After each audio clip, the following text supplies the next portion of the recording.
Welcome to mega 9 TV. అతని తల మీద ఉన్న రివార్డు $15 మిలియన్, అంటే సుమారు 120 కోట్ల రూపాయలు. ఒకప్పుడు మామూలు పోలీస్ ఆఫీసర్, కానీ గత 10 ఏళ్లలో మెక్సికోను, అమెరికాను గడగడలాడించిన most dangerous drugs syndicate Jalisco new generation కార్టెల్కు బాస్. ఆయనే Nemesio Ruben Oseguera Cervantes alias El Mencho.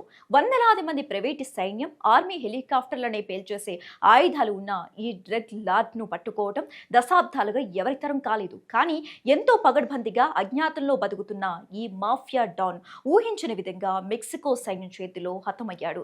L మెంచోను సైన్యానికి పట్టించింది మరెవరూ కాదు, అతడి సొంత ప్రియురాలే.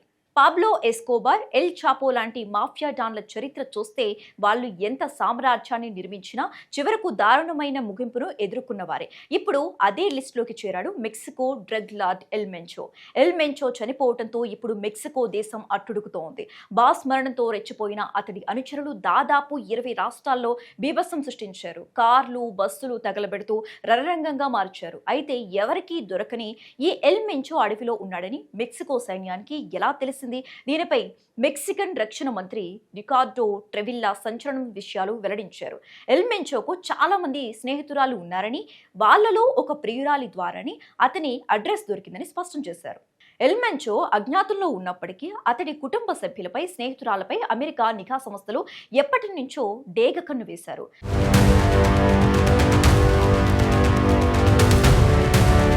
మెక్సికన్ రక్షణ మంత్రి తెలిపిన వివరాల ప్రకారం టపాల్పా అనే గ్రామంలోని ఒక సురక్షితమైన ఇంటికి ఎల్ మెంచోకు అత్యంత విశ్వాసపాత్రుడైన ఒక అనుచరుడు మెంచో ప్రియురాలిని తీసుకువచ్చాడు. శనివారం నాడు ఆమె ఎల్ మెంచోను కలిసి తిరిగి వెళ్లిపోయింది.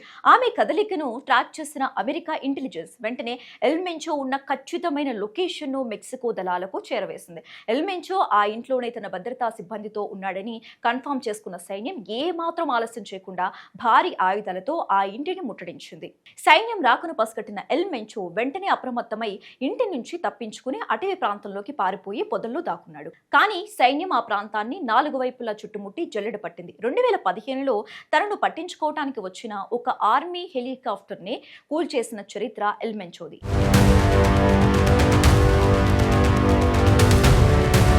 ఈసారి కూడా అతని అనుచరులు సైన్యంపై, సైనిక హెలికాప్టర్పై భారీ ఆయుధాలతో విరుచుకుపడ్డారు. పరిస్థితి చేయి దాటుతూ ఉండటంతో ఆ హెలికాప్టర్ను ఎమర్జెన్సీ ల్యాండింగ్ చేయాల్సి వచ్చింది. దళాలు కూడా ధీటుగా ఎదురుకాల్పులు జరపడంతో ఎల్ మెంచో, అతడి 2 బాడీ గార్డ్స్ తీవ్రంగా గాయపడ్డారు.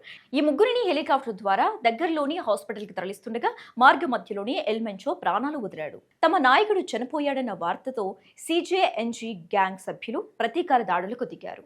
రోడ్లను బ్లాక్ చేయడం, ఆస్తులను ధ్వంసం చేయడం ప్రారంభించారు. దాదాపు 20 రాష్ట్రాలలో ఈ విధ్వంసం కొనసాగుతోంది. ఎల్ మెంచో మృతదేహాన్ని భారీ భద్రత నడుమ విమానంలో మెక్సికో నగరానికి తరలించి జనరల్ ప్రాసిక్యూటర్ కార్యాలయానికి అప్పగించారు.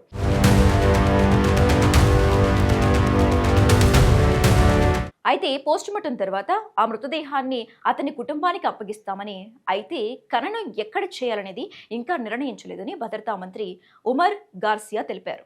చట్టాన్ని కాపాడాల్సిన ఒక పోలీస్ ఆఫీసర్ దారి తప్పి డ్రగ్స్ మాఫియా సామ్రాజ్యానికి డాగ్గా మారితే పర్యవసనాలు ఎంత భయంకరంగా ఉంటాయో ఎల్ మెంచో జీవితమే ఒక ఉదాహరణ. 100 కోట్ల ఆస్తి, ప్రైవేటు సైన్యం ఉన్న చివరకు తను నమ్మిన ప్రియురాలే అతడి పాలిట మృత్యుశేగా మారింది. మాఫియా సామ్రాజ్యంలో ఎవరిని నమ్మకూడదు అని చెప్పడానికి ఇంతకంటే పెద్ద సాక్ష్యం లేదు. ఎల్ మెంచో చావుతో మెక్సికోలో డ్రగ్స్ సామ్రాజ్యం అంతమవుతుందా, లేక అతని స్థానాన్ని భర్తీ చేయడానికి కార్టెల్ లోపల మరో రక్తపాతం మొదలవుతోందా అన్నది కాలమే నిర్ణయించాలి.